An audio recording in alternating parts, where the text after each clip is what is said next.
स्कॉलरशिपची exam आहे, 10वी आणि 12वीची परीक्षा आहे. जरी जिल्हा परिषद प्राथमिक शाळेमध्ये 10वी आणि 12वीच्या परीक्षा होत नसतील, पण इन जनरल शिक्षकांसाठी, पालकांसाठी आणि जी मुलं एक्झामला जात आहेत त्यांच्यासाठी एक्झाम कसं द्यावी, कसा त्याला अप्रोच असावा, याच्याबद्दल काही थोड्याशा टिप्स ज्या मी माझ्या आयुष्यात फॉलो केल्या ते तुमच्यासोबत शेअर करतो. सर्वात पहिली गोष्ट, आपण जी परीक्षा देतो आहे ती आपल्या अभ्यासक्रमाचा एक अविभाज्य भाग आहे. आपण वर्षभर काय शिकलो, आपल्यामधली शैक्षणिक गुणवत्ता किती आहे, त्याचे एक इव्हॅल्युएशन आहे. सर्वात पहिले हे समजून घ्या की परीक्षा म्हणजे शैक्षणिक इव्हॅल्युएशनची एक टप्पा आहे. ती म्हणजे काही जीवनाचा अंत नाही. ही गोष्ट सर्वात पहिले आपल्यामध्ये क्लिअर झाली पाहिजे. आणि दुसरी गोष्ट, आपण काय शिकलो वर्षभर त्याचं असेसमेंट होण्यासाठी ही परीक्षाचा फॉर्मॅट बनवला गेलेला आहे. पण परीक्षा जशी जवळ आली तर 10 दिवस 15 दिवस आधीच काय तुम्ही पूर्ण तयारी करू शकत नाही. ही एक पूर्ण वर्षभराचं प्लॅनिंग, वर्षभराची तयारी असते आणि त्याच्या आधारावर आपण परीक्षा देतो. तर मित्रांनो, परीक्षा देताना आपण काही 3-4 टप्प्यामध्ये पूर्ण आपण एक्झाम कसं असावं, एक्झामचं कसं स्वरूप असावं, देताना काय तयारी असेल ते पूर्ण जाणून घेऊ. सर्वात पहिली गोष्ट, परीक्षेच्या आधी आपण काय तयारी केली पाहिजे. त्यानंतर परीक्षेच्या दिवशी काय आपला माइंडसेट पाहिजे, परीक्षा चालू असताना कसला माइंडसेट पाहिजे आणि परीक्षा झाल्यानंतर काय विचार केले पाहिजे. सर्वात पहिली गोष्ट, आपण जी परीक्षा देतो आहोत, स्कॉलरशिपची असेल, नवोदयची असेल, 10वी बोर्डची असेल, 12वीची बोर्डची असेल किंवा इतर काही कॉम्पिटेटिव्ह एक्झाम असतील, सर्वात पहिले एक्झामचा सिलेबस काय आहे, पाठ्यक्रमचा सिलेबस काय आहे, त्यासाठी लागणारे सर्व प्रकारचे स्टडी मटेरियल्स, बुक्स, रेफरन्सेस आणि त्या परीक्षेच्या संदर्भात मागील 5 ते 10 वर्षाचे क्वेश्चन पेपर्स आपण बघितले पाहिजे. हे का करायला पाहिजे क्वेश्चन पेपर बघणं? जेव्हा आपण एखाद्या परीक्षेचे पेपर्स बघतो मागचे जुने, तेव्हा आपल्याला परीक्षेचं स्वरूप काय आहे त्याचा एक पूर्ण अंदाज येतो. त्याच्यामुळे सर्वात पहिली गोष्ट की ह्या परीक्षेला डिमांड काय आहे. जसं एक फॉर एक्झाम्पल स्कॉलरशिपच्या परीक्षेमध्ये कसल्या प्रकारची अपेक्षा परीक्षकांना आहे, नवोदयच्या परीक्षेमध्ये कसल्या प्रकारची अपेक्षा आहे, 10वी-12वीच्या परीक्षेमध्ये कसल्या प्रकारची अपेक्षा आहे, त्याचा सिलेबस काय आहे, लागणारे पाठ्यक्रम काय आहे, या सर्व गोष्टींचा आपल्याकडून एकदा प्रॉपर अंडरस्टँडिंग झाली पाहिजे. त्यानंतर त्या संदर्भित परीक्षेबाबत जेवढेही मागचे 5 ते 10 वर्षाचे क्वेश्चन पेपर असतील त्याच्यावरती आपण ओव्हरलुक केलं पाहिजे. हे जर आपण करू शकलो तर मला असं वाटतं की परीक्षेची जी भीती आहे, परीक्षेचं जे दडपण आहे ते काही अंशी कमी होत असतं.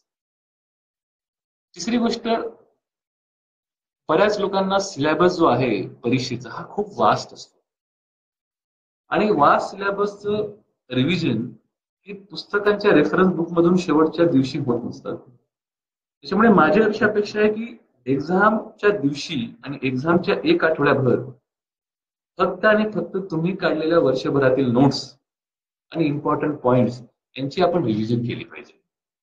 म्हणजे मी तर हे म्हणेल की शेवटचे 7 दिवस 8 दिवस कसल्याही नवीन गोष्टी न वाचता फक्त मागे आपण काय शिकलो, त्याच्या नोट्स काय काढल्या आहेत, त्याच नोट्सची आपण उजळणी करावी आणि ज्या दिवशी परीक्षा आहे त्याच्या आदल्या दिवशी ती नोट्सची परत एक रॅपिड रिव्हिजन करावी. एवढं जर आपण करू शकलो तर आपल्या ब्रेनमध्ये जी मेमरी असते त्या मेमरीमध्ये जो डाटा आहे तो डाटा फार रिफाईंड होतो. असं म्हणतात की तुम्ही जर एखादी गोष्ट वाचली आफ्टर 7 डेज फक्त 80% किंवा 60%च तुमची मेमरी असते. आफ्टर 15 डेज हार्डली 50% असते आणि आफ्टर 1 or 2 मंथ तुम्ही बऱ्यापैकी विसरायला लागतात. तर हे टिकून राहण्यासाठी सर्वात महत्वाची गोष्ट आहे की आपण आपल्या सिलेबसच्या एक्झामच्या फॉर्मॅटचे काही इम्पॉर्टंट पॉइंट्स काढले पाहिजे आणि त्याची रिव्हिजन शेवटचे दिवस 15 दिवस 8 दिवस 10 दिवस फक्त आणि फक्त रिव्हिजन केली पाहिजे. तिसरी गोष्ट, वेळेची मॅनेजमेंट. बऱ्याचदा माझ्या भाषणातही म्हणतो की जोपर्यंत आपण स्वतःला एक महत्वपूर्ण व्यक्ती म्हणून समजत नाही, कारण आपण बघतो की फक्त महत्वपूर्ण व्यक्तींचाच वेळ महत्वपूर्ण असतो. त्यांचा प्रत्येक दिवसातलं एक एक तास, एक एक मिनिट, एक एक सेकंदाचं नियोजन असतं. किती वेळ खेळायचा, किती वेळ योगा करायचा, किती वेळ अभ्यास करायचा, किती वेळ रिक्रिएशन करायचं. तर हे पूर्ण परीक्षेच्या तणावामध्ये सुद्धा आपण साधारण पाऊण ते 1 तास एक्सरसाइज, योगा, मेडिटेशन हे तिघे ऍक्टिव्हिटीला द्यायला पाहिजे. या पिरियडमध्ये, एक्झामच्या पिरियडमध्ये कसल्याही प्रकारचं जंक फूड खाणं आपण अवॉइड केलं पाहिजे. ह्या पिरियडमध्ये बाहेरच्या गोष्टी खाणं अवॉइड केलं पाहिजे आणि फ्रुट्स, मिल्क्स जे हेल्दी डाएट असते. कारण बऱ्याचदा काय होतं की तुमचं एक्झामचं प्रेशर वाढलेलं असतं आणि यावेळी तुम्हाला anti oxidant, anti stressful food हे खूप गरजेचं असतं. त्याच्यामुळे हेल्दी डाएट आणि गुड एक्सरसाइज हे तुमच्या एक्झामच्या स्ट्रेसला स्ट्रेस बुस्टर म्हणून, फायटर म्हणून काम करते. आपण जर जंक फूड, बाशी जेवण, फास्ट फूड खाल्लं तर आपल्याला कुठेतरी लेधारची, कुठेतरी आपल्याला एक थोडस उत्साह कमी झालेला दिसतो. म्हणून किती जरी एक्झामचं प्रेशर आलं तर 3-4 गोष्टी, साधारण 1 तासभर आपला व्यायाम, योगा, मेडिटेशन, सकाळच्या वेळी फ्रुट्स, ज्यूस, हेल्दी गरम जेवण, घरचं जेवण आणि प्रॉपर कमीत कमी 6 ते 8 तास संध्याकाळची आपलं झोप झाली पाहिजे. मिनिमम स्लीप रिक्वायरमेंट 6 तास असते, पण कमीत कमी 7 ते 8 तास तरी आपल्याला ह्या एक्झाम पिरियडमध्ये झोप मिळाली पाहिजे. छान चांगली झोप, जेणेकरून आपण प्रत्येक दिवस रिफ्रेश राहू. तर ह्या 3-4 गोष्टी मी जे बोललो, एक्झामचा सिलेबस कसा असावा, पाठ्यक्रम, पेपर्स मागचे नोट्स, डेली शेड्यूल मध्ये time management for exercise, for recreation, for fruits, सर्व गोष्टी, इनफ स्लीप, हे तुमच्या एक्झामच्या आधी हे सगळं झालं पाहिजे.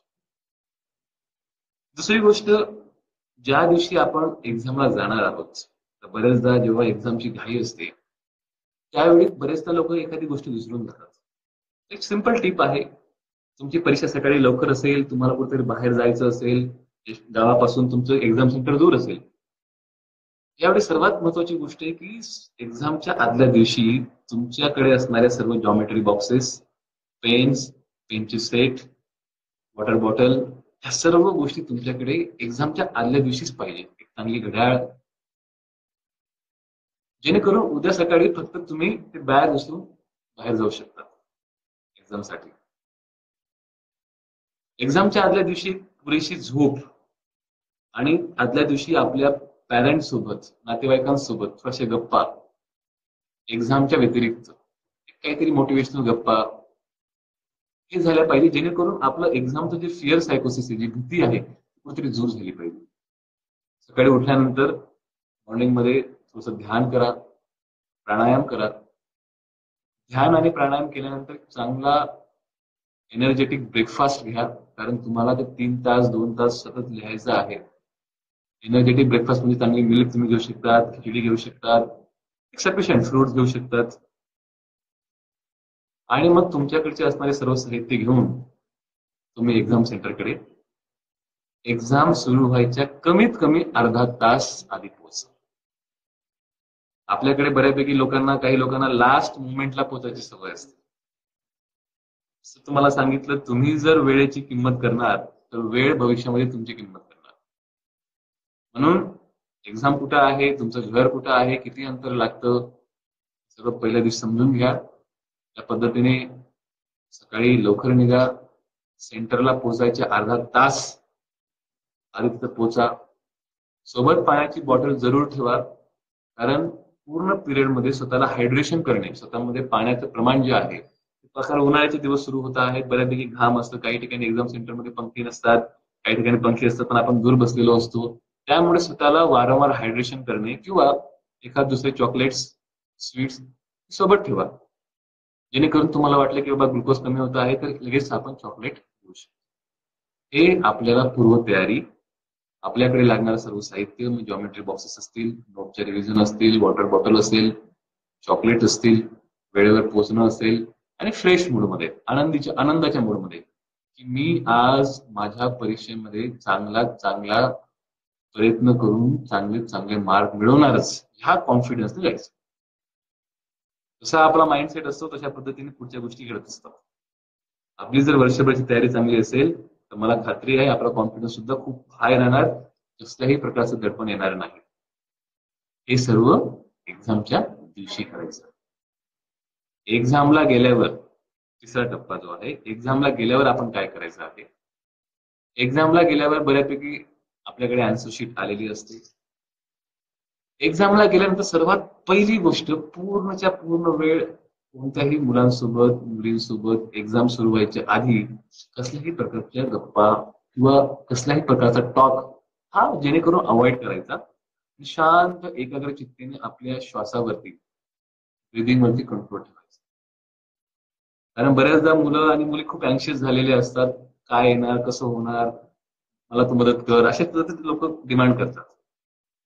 कीप क्वाइट, स्वतःला शांत ठेवा. स्वतःमध्ये, स्वतःच्या ध्यानामध्ये एकरूप व्हा, स्वतःच्या श्वासामध्ये एकरूप व्हा. आणि जेव्हा तुमच्याकडे पहिल्यांदा आन्सर की येईल तेव्हा तुम्ही त्या आन्सर की मध्ये तुमच्या रोल नंबर पासून, डेट पासून, सब्जेक्ट पासून जेवढ्याही फॉर्मॅलिटीज आहेत पहिले नीट भरून. फॉर्मॅलिटीज भरल्यावरती परत शांत राहा आणि क्वेश्चन पेपर आल्यानंतर लगेच गडबड करून पेपर लिहायला सुरुवात करू नका. क्वेश्चन पेपरकडे नीट ऑब्झर्व करा. 3 ते 4 मिनिटं क्वेश्चन पेपरवरती ओव्हरलुक करा. पेपर समजून घ्या. तुम्हाला असं जाणवेल, तुमचा अभ्यास चांगला असेल, सर्व असेल, की कमीत कमी तुम्ही 95% प्रश्न हे इझिली सॉल्व्ह करू शकतात. आणि त्यानंतर मित्रांनो सर्वात महत्वाची गोष्ट, की जे प्रश्न सर्वात सोपे आहेत, तुम्हाला त्याचं उत्तर 100% येत आहे, त्या प्रश्नांपासून आत्मविश्वासाने लिहायला सुरुवात करा. हे सर्व लिहित असताना त्या प्रश्नाला किती मार्क्स आहेत, त्या प्रश्नाचं वेटेज किती आहे, त्याची शब्द मर्यादा किती आहे आणि तुमच्या घड्याळाचा टाइम टेबल, तुमचा 2 तासाचा पेपर आहे, 3 तासाचा पेपर आहे, तो टाइम आणि त्या प्रश्नाचं मार्क्स आणि शब्दाची मर्यादा, ज्याला तंतोतंत राहूनच पेपर लिहायचा. नाही तर बऱ्याचदा असं होतं की मला सर्व काही येत आहे पण सर मला वेळच पुरला नाही. वेळेचं मॅनेजमेंट हे सर्वात महत्वाचं आहे आणि आपण प्रयत्न करायचा की 100% पेपर हा अटेम्प्ट झालाच पाहिजे. जरी काही प्रश्न असतील, 2-3 प्रश्न आपल्याला येत नसतील, पण ढोबळमानाने त्या प्रश्नाच्या जवळपासची काही गोष्ट आपल्याला आठवत असेल, काही मुद्दे माहिती असतील, ते तरी लिहून घ्या. So this is the top priority की 100% पेपर आपण कसा अटेम्प्ट करू. मला खात्री आहे की जर तुम्ही वेळेचं मॅनेजमेंट पेपर लिहिताना शब्दाची मर्यादा प्रॉपर पाळली तर तुमचा पेपर हा 100% अटेम्प्ट होऊ शकतो. बऱ्याच मुलांना गणित आणि इंग्रजीची भीती असते. मित्रांनो, कोणत्याही विषयाची भीती का वाटते, जेव्हा त्या विषयाबद्दलचं आपलं ज्ञान थोडं कमी असतं किंवा आपण त्याचं जे बेस आहे, त्याचा जो पाया आहे, त्याच्याकडे आपण जास्त लक्ष दिलं नसतं. आणि एखादा विषय जर आपला कमजोर असेल तर ते तुम्ही शेवटच्या 10 दिवसामध्ये किंवा 8 दिवसामध्ये त्याला रिकव्हर करू शकत नाही. पण त्या पेपरचे जे इम्पॉर्टंट VIP क्वेश्चन्स आहेत, व्हेरी इम्पॉर्टंट क्वेश्चन्स आहेत, असे जे प्रश्न आहेत किंवा असे जे टॉपिक्स आहेत त्याची चांगली रिव्हिजन करा, जेणेकरून आपल्याला त्या विषयामध्ये जरी आपण तज्ञ नसू, कॉम्पिटंट नसू, पण तरी आपण एक सॅटिस्फॅक्टरी मार्क्स आपण मिळवू शकतो. हे आपल्याला एक्झाम लिहिताना करायचं आहे. सर्वात पहिले आन्सर की मधले सर्व फॉर्मॅलिटीज पूर्ण करणे, स्वतःवर विश्वास ठेवणे, पूर्ण प्रश्नाचे प्रॉपर ऑब्झर्वेशन करणे, 3 ते 4 मिनिटं सोप्या प्रश्नापासून सुरुवात करणे आणि सर्वचे सर्व प्रश्न अटेम्प्ट कसं होतील वेळेच्या आत. म्हणजे असं होतं की काही प्रश्नाचं मार्क जास्त आहे त्याने लिहिलं छोटं आणि काही प्रश्नाचे मार्क्स कमी आहे त्याने आपण लिहिलं पानभर, त्याला काय अर्थ नाही. प्रश्नाच्या मार्क्सच्या आधारावरती त्याची शब्द मर्यादा आपण निश्चित केली पाहिजे. हे सर्व झाल्यावर परीक्षा आपली संपली. परत म्हणतो परीक्षा फक्त आपली एका दिवसाची नाहीये. 10वी आणि 12वीची परीक्षा साधारण 15 ते 20 दिवस चालते. आपल्याला मध्ये मध्ये गॅपही मिळतो. पण एकदा ही सर्व परीक्षा संपली त्यानंतर परीक्षाबद्दलच सर्व गोष्टी विसरून जायच्या. बऱ्याचदा पेपर देऊन आलं त्या पेपरचं पोस्ट डिस्कशन, कसा गेला पेपर, किती मार्क पडतील, किती अटेम्प्ट केले, चांगला का नाही गेला, हे सर्व विचार मनातून काढून टाकायचे. आपल्याकडे आलेली संधी होती, क्षण होता, आपण पेपर आपल्या पद्धतीने सर्वात चांगला अटेम्प्ट केलेला आहे. दुसऱ्या परीक्षेची तयारी करायची. पूर्ण संपला परीक्षा, त्यानंतर बिनधास्त शांत राहून आपल्यासोबत घरच्यांसोबत टाइम स्पेंड करायचा, रिक्रिएशन करायचं आणि निकाल येईपर्यंत कसल्याही प्रकारचा मनात विचार घ्यायचा. एवढं जर आपण करू शकलो तर मला असं वाटतं की सर्व मुलं मुली खूप चांगल्या पद्धतीने आनंदाच्या वातावरणामध्ये, स्ट्रेस फ्री वातावरणामध्ये परीक्षाही देऊ शकतात. आणि मला असं वाटतं, जसं आधी म्हटलं भाषणाच्या स्पीचच्या आधी, ही तर फक्त एका टप्प्याची, शैक्षणिक टप्प्याची परीक्षा आहे. तर मित्रांनो, जीवनाच्या परीक्षा जे खरं तुमच्या 10वी 12वी नंतर, ग्रॅज्युएशन नंतर सुरू होतील, एम्प्लॉयमेंट, चांगला जॉब, चांगली फॅमिली, चांगलं तुमचं सोसायटीमध्ये नाव, लोकांसाठी करायची तुम्हाला तुमची धडपड, त्या जीवनाच्या परीक्षेमध्ये अशा अनेक अडथळे येतील. त्यासाठी सर्वात महत्वाची गोष्ट आहे म्हणजे धीर, खंबीरता, पेशन्स आणि स्वतःवरचा विश्वास. ज्या माणसाकडे पेशन्स आहे, स्वतःवरती विश्वास आहे, ते शैक्षणिक परीक्षा तर पास होतीलच, पण जीवनाची एक्झाम सुद्धा आनंदाने पास होतील. एवढं बोलून मी सर्वांना शुभेच्छा देतो. मला काही मुलांची परीक्षा आलेली आहेत, पेपर्स, प्रश्न आलेले आहेत. त्याच्यामध्ये एक पेपर अवघड गेल्याने पुढील पेपरवर त्याचा परिणाम होतो, काय करावे, जर आपण त्याचं उत्तर दिलं. आपल्याकडे एक चान्स आहे, अपॉर्च्युनिटी आहे, ती अपॉर्च्युनिटी आपण अटेम्प्ट केली, पेपर दिला, त्याच्यानंतर काही प्रश्न आपले सुटले असतील, पेपर टफ गेला असेल, तर वारंवार तेच विचार डोक्यामध्ये येत असतात. पेपर दिल्यावर सुद्धा खचून जातात काही लोक. त्यासाठी सर्वात महत्वाची गोष्ट ही आहे की पेपर दिल्यानंतर त्या पेपराबद्दल कोणत्याही आपल्या मित्रांसोबत किंवा बॅचमेट सोबत किंवा शिक्षकांसोबत किंवा फॅमिली सोबत त्या पेपराचं कसलंच डिस्कशन करायचं नाही. More you discuss, more you will see की अरे माझा हा प्रश्न राहून गेला, हे चुकीचं केलं, माझ्याकडून चुकीची मिस्टेक झाली. त्याच्यामुळे जोपर्यंत पूर्ण एक्झाम होत नाही तोपर्यंत पहिला पेपर, दुसरा पेपर, तिसऱ्या पेपरचं कोणासोबतही डिस्कशन करायचं नाही. पेपर दिला, घरी यायचं, त्या सर्व विषयाचे नोट्स, बुक सर्व कपाटात ठेवायचं आणि दुसऱ्या दिवशी तयारी सुरू करायची. ही जी गप्पाचा जो मोड असतो पेपराबद्दलचं, पोस्ट डिस्कशन, ते डिस्कशन जर आपण अवॉइड केलं तर बऱ्यापैकी आपलं हे जे ताण आहे ते कमी होणार. आणि दुसरी गोष्ट, मी जर म्हटलं की मनामध्ये सकारात्मक विचार, की पेपर कितीतरी टफ असला, कितीतरी अवघड असला, पण मला खात्री आहे माझा अभ्यास चांगला झालेला आहे, मला 100% माझा पेपर हा चांगलाच जाईल.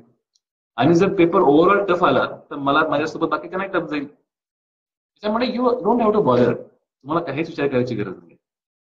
पेपर दिला, घरी यायचं, पेपर समोर सर्व बुक्स, नोट्स बाजूला ठेवायची, दुसऱ्या विषयाचा पेपरचा अभ्यास सुरू करायचा.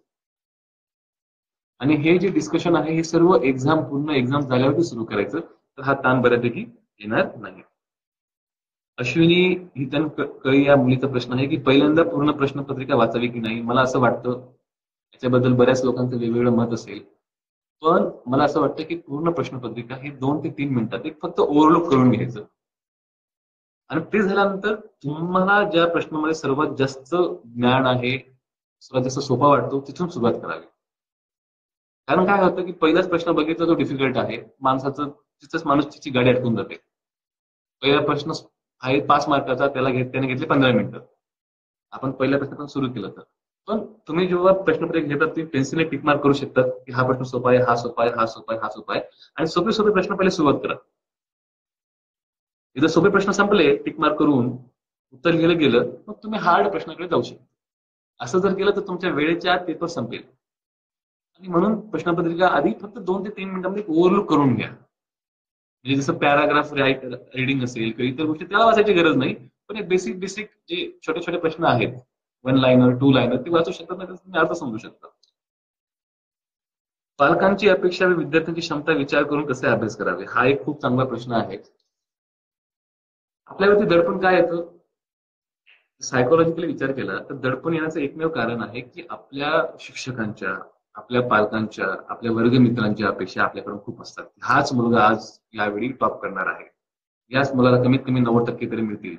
बऱ्याचदा शिक्षकही म्हणतात की आमचा तुझ्यावरती विश्वास आहे की तू आमच्या शाळेचं नाव मोठं करशील. पालकांनाही खूप त्यांच्याकडून अपेक्षा असतात. मला असं वाटतं की अपेक्षा असणं ते चूक नाहीये. प्रत्येक व्यक्तीला कोणाकडून तरी कसल्या प्रकारची अपेक्षा असतेच. अपेक्षा असणं चुकीचं नाहीये, पण त्या अपेक्षाचं ओझं, अनाकरण ओझं करणं, की तुला एवढे मार्क पडायलाच पाहिजे, एवढे मार्क कमीत कमी तुला मिळायलाच पाहिजे, तरच तू माझा चांगला विद्यार्थी, तरच तू माझा चांगला मुलगा, तरच मला बरं वाटेल. ह्या ज्या गोष्टी आहेत ह्या अनावश्यक दडपण आपल्या मुलांमध्ये क्रिएट करतात. सायकोलॉजिकली मी हे म्हणेल की पॅरेंट्सने किंवा टीचर्सने मुलांसोबत फ्रेंडली राहावं. मला खात्री आहे मुलगा, माझा बाळा, की तू 100% चांगला परफॉर्मन्स देशील, माझा आज विश्वास आहे. पण जर यदा कदाचित पेपर टफ जरी आला, डिफिकल्ट आला, तर काही घाबरायची गोष्ट नाही. परीक्षा ह्या आयुष्यामध्ये परत परत येत असतात आणि तू पेपर देऊन आल्यावरती कसेही मार्क्स मिळव, मी समाधानी आहे, आनंदी आहे. अशा पद्धतीचे जर मोरल गोष्टी शब्द आमच्या शिक्षकांनी किंवा मुलांनी किंवा पालकांनी आपल्या विद्यार्थ्यांना दिला, तर मला असं वाटतं की त्याच्यामध्ये जरा अजून मुठभर मास अजून येईल. त्यालाही बरं वाटेल की माझ्या सर्व एक्झामच्या पिरियडमध्ये फक्त मार्क्सची अपेक्षा नाही आहे, पण लोक माझ्या सोबत आहेत.